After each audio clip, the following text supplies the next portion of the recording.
Hey, good morning to all of our actionable financial listeners, Facebook listeners, YouTube listeners, everybody out there that's hearing what we have to share for today.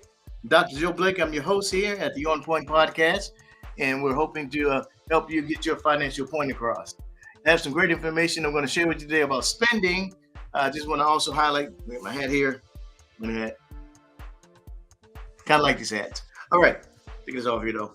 So I just want to share that we're going about Monday morning. I'm going to be on the podcast, on the radio show for Carol Blonda, and just want to have you guys listen out.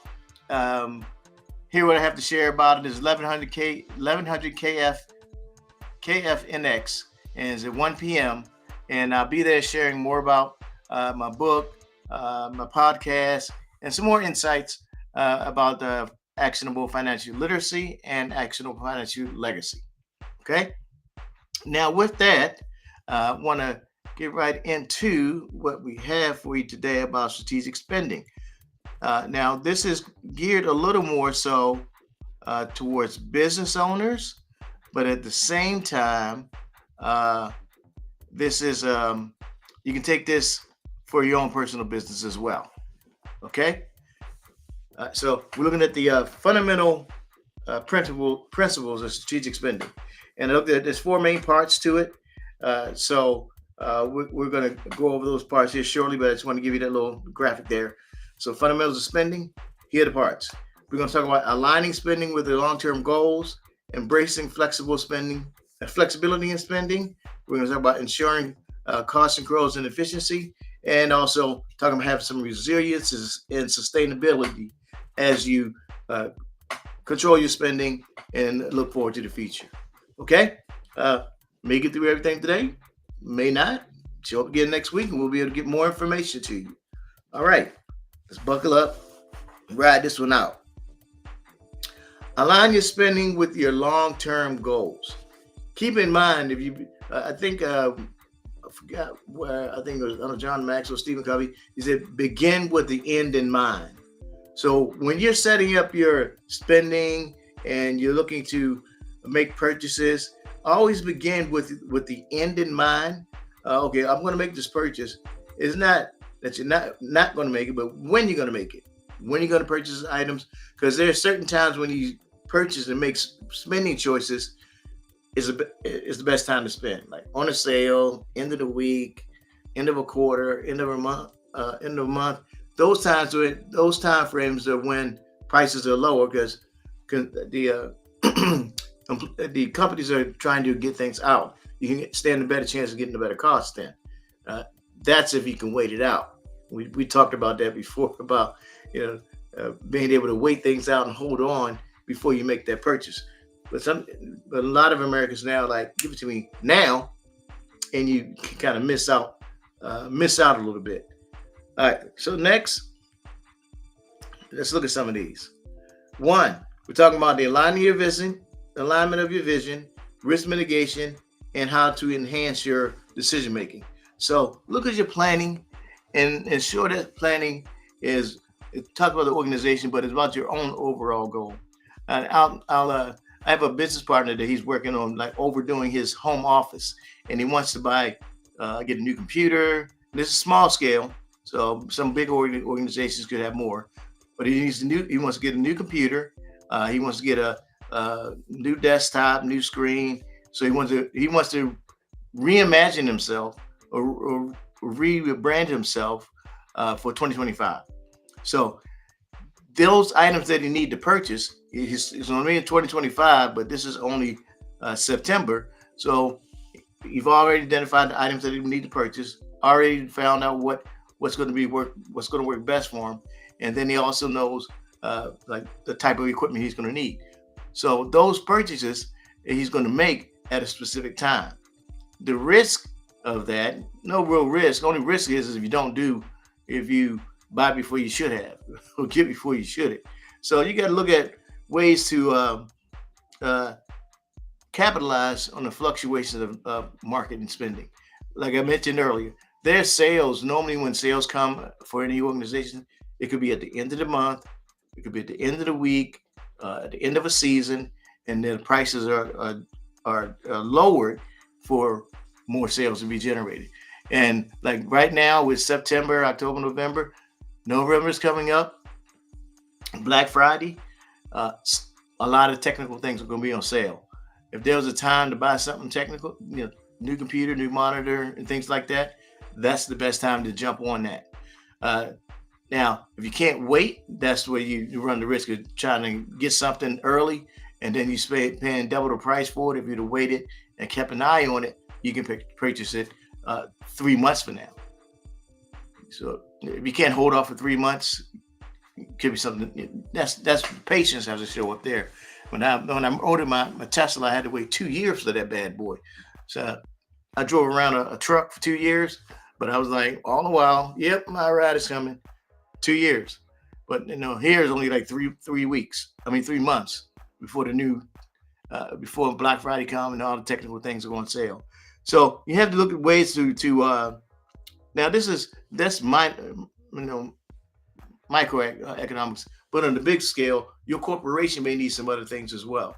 And during these next few months is normally when companies turn from the red to the black, because the holiday seasons always bring about a lot of spending. People are joyful and they make purchases. So when the company is that time. So spending for your future growth. Make sure the goals align with your spending aligns with those goals. Okay, I need to have this computer. I need to have these funds already set aside and work on getting these funds and make sure that growth is there. And it's going to suit your future endeavors. So this gentleman is another podcaster. So he needs a computer that has enough RAM space. He needs a more hard drive space so he can do more editing for his videos. So that's what he's seeing for this future. Your organization could be something different. Be flexible. And it says budgets there, but be flexible with your spending habit, because you be flexible with it. But know that some things you don't need today, you'll need tomorrow. So you just allow those funds to build up, and then when the time comes and it's time to make that purchase, then you do it. So you got to be flexible. You got to be willing to know when to hold them. What's that Kenny Rogers said? Know when to hold them, know when to fold them, know when to walk away. Flexible, right? You don't need it tomorrow. Take time. And then the third point talks about investing wisely. Right now, the economy is doing very well. It's been doing well for years. I've been investment advisor for 30 years. And I can tell you can go back to 2008 when we talk about, the market was, it crashed, it fell. Well, if you would have maintained your funds, the Dow Jones back then dropped down to like 6,000 or something. And that was in 2008. We're in 2024. It went from 6 to 41. almost 42. Now that is growth. That's over time, but it goes up, down, up, down. So the market does that all the time. And if you take a look at the Dow Jones back to 1980, 2 or 3,000. 1980 is 2,000. What is 41 now? You plant your seed, you give it some time, then you reap the harvest. That's how it's done. It's not in one setting, not in one day. It's over time. All right, getting ahead of myself. Let's go to the next. Avoid short-term gains. Short-term gains are when we have long-term value creation. You know what's going to happen, but what happens is we as a people, we get somewhat. We're instant society. We want it now. We want to have it there. But if we look at the long-term aspect on things, the benefits rather than the profits that you'll get from selling something, look at what people need now. You give them what they need, and then you can go back later and give them what they should have. But you give them what they want, and then give them what they need, and understand that you're there to help them. But at a personal level, you always look long term. What do you think is best when you're younger to think long term? When you get close to retirement, like I'm in, I still think about what's happening in the future. I think about what I'm going to get, but also the legacy side of it, what I'm going to leave. Because I want my kids and my family, I want them to remember me, remember my name. All right, strategic allocation. Avoid being tempted into returns that give you this. Sometimes they'll say, "Well, we can give you this great return and an investment in 1 year," but that's 1 year. You got to look at the long-term effect of it. Right now, the market is going down for home ownership, interest rates rather. Could be a good time to buy a house. If you're looking to buy one, this could be the moment of the chance. But I think next week the Feds may look at the lowering interest rates again. Could be an opportunity for you to do that. Also, being short-sighted. When you're short-sighted, you're looking at you're not really looking at the future opportunities, but they can undermine your overall vision if you're short-sighted. What you can get, give me. All you can give me and my four, we don't want no more. If you're short-sighted with something, you miss the long-term goal. You miss the long-term benefit because I want it now. That commercial, I want it now. Well, even though you want it now may not be the best time. Like I mentioned, the purchase you want to make, maybe 3 months from now, that purchase may be half the cost that it is now. If you don't need it right now, you can do what you can do with right now. Wait, be patient. 2 years, I drove a truck down the road. It's my truck though, man. Tesla.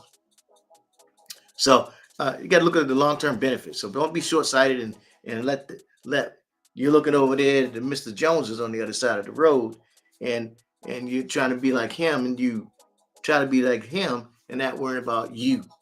You be who you are, and let those others do their thing. But when you're looking at your financial literacy and your legacy, you want to have that temperament of being balanced, right? I wouldn't say balanced. You want to be in harmony. You want to be in harmony where your funds and your spending and everything is harmonized together. Harmonized. It's working as a synchronized team. Some successful long-term strategies. Tech companies, they have some transformations. They long-term strategic focus on research and development, groundbreaking innovations, and they look at market share and revenue over decades. They look at how things are made, how things are profit over a decade. And Apple. I was talking to my students and I was sharing with them the difference between Apple and the difference between Microsoft from a basic standpoint. I mean, I'm not saying I know it all, but from a basic standpoint, Apple began this business by just licensing, having its own software registered with Apple. That's why you can only get iOS from Apple. Microsoft sold their licenses So you can get a Dell computer, you can get an HP computer, you can get a uh, I don't know, it's another name computer, but you can get different computers with the Microsoft software on it. But only Apple has iOS. So it depends on your philosophy, how you feel with that. If that's what your business model calls for, that's how you want to operate. You commit to something like that on a long-term basis. Who is the winner between Apple and Microsoft? Both of them. Both of them, because there's enough people. There's enough out there for everyone to win. So you have some that are with the Microsoft camp and some that are with the Apple camp, but you have consumers that are happy on both sides. Except for when those products don't work together, that kind of makes us all feel all whiffy. But anyway, that's an example of it. Sustainable practices in retail. Uh, Retail companies adopt sustainable resources, brand cost savings, and increase customer loyalty. Customer loyalty is a big thing because if you can get somebody, a customer that comes and goes, but a client is someone that comes in and they bring somebody else with them. So you want to be able to create those customers. They got different words for it now, but you want to have somebody that comes in as a client. They're gonna come to you and they're gonna bring somebody else with them one time, bring somebody else with another time. They're gonna bring somebody with them. That's important. Healthcare resilience, another example. During crisis and hospitals uh, yeah, were dealing with a lot of health issues, patient care was a big concern. So now, the way they have medical things now, you can have your medical information on your phone. You have you can get when you get your shots done. You get any type of work with your doctor. You can get that information on your phone now. So long term, what that does for the individual stays with that company or that organization because they can have ready access to their information. And your health and your wealth are related. They are, and that was the last couple of weeks that I talked about the health and wealth. And I was reading the book of Job today in the Bible. Job was man, he was a wealthy man, but he had all that wealth, and then he lost it all, his health and everything. Job lost it all. However, he still believed and had faith in his Creator, and he got it all back. So that's that resilience that comes in that helps you stay the course, even when your health may not be there, but you believe in it, you believe in your faith, and it comes right back. Now, I wanted to share with you when I was overseas, and when I just came back, and let's see here. All right, there was these are small things that in the United States we are so accustomed to going to the store and getting just getting things and buying things. They give us a bag to get our items, and we just can you see this bag? Yeah, you can see it. That's a bag right there, and that's a bag right there. Well, in England, I can't remember. It was in like I don't think it was this way in Italy. I could have. I know it wasn't Thailand, wasn't in Italy, but in England, you want a bag, you got to pay for it every time. Small change, but whenever you leave, you go to the store and you buy some things. Either you buy their bag or you need to have your own bag. So each time you go out, like I think this bag was 30 pence or 30 cents for the bag, and this one I think this right here was like 50 pence. So but every time you go to the store and you gotta purchase your bag, I bet if we had to do that here in the United States, there'd be no plastic bags hanging out anywhere. People would be bringing their bags bring their bags with them to the store. That's a small sacrifice we make, but that small sacrifice can save a lot for the environment. And he's talking about long term. That think that far ahead, but it's long term thinking. Something small like that, something spending because you go to 3 stores in one day and you got to buy a bag for each store, or how many bags you need.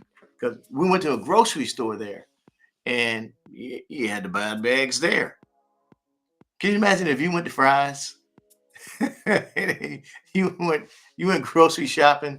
You got all those groceries together, and then when you're done with those groceries, uh, you have your own bag. You had to pay like 50 cents. 'Cause 30, yeah, 30 cents is like 50 cents a bag. You got about $50. I mean, 50 cents a bag for all the bags you have. First time you do it is no problem. Second time, you say, all right, man, this starts to add up after a while. But little small things like that, if you pay attention to the small things, the bigger things mean don't make a difference. But it's the small ways we spend our money, the small ways we keep control our money that makes us better for us later. Small things. God, even the Word of God says that if I can trust you with the little things, if God can't trust you with the little things, how can He trust you with what He said? Yeah, if you can't take care of the wealth of another man's, how can God trust you with the wealth of your own? So before you get yours, you have to take care of someone else's. So these are just bags, so you got to take care of your own budget, your own spending pattern. You can control your spending pattern, and once you get control of it, you can control other things too. But you get some folks that are like 60, 65, still haven't learned that, still haven't got past that point. So they're still not looking at how. Let me go back to this one slide here again. They're not looking at how they're a sustainable practice. So that's what I'm getting at, is have a sustainable practice in business and your own personal finances as well. Now, again, we're not overseas. We don't have to wait. We don't have to pay for bags or nothing like that. Just a thought. All right. So with that, just want to remind you, there's the book there. You can scan that code and get a copy of the legacy book. The legacy book yet, and in the legacy book, there's different chapters in there, and it also each chapter has a scan code, and it has a video in there that summarizes everything you just read. So you can read it, and then I give you summary in the book itself. Up in the left hand corner is another code you can scan and download the app, so you can maintain contact with me as well. Then let's see. Always remember to like and subscribe to the channel. That's how we grow. That's how we make things happen and continue to share information about financial literacy. I like membership. I'll put in the notes the where you can gain, be a part of member of the On Point podcast, because I send out the podcast. I send out different notifications about finances every so often. I also send out a newsletter based on what the content that we share too as well. So that's it in a nutshell. And I just want to say, hey, I'm always grateful to be able to share this information with you. Hope you gain just a little bit of knowledge. It's something that can help you in your financial march. And always remember to stay tuned, stay informed, and stay on point. Dr. Joe Blake here, your host. Have a great day.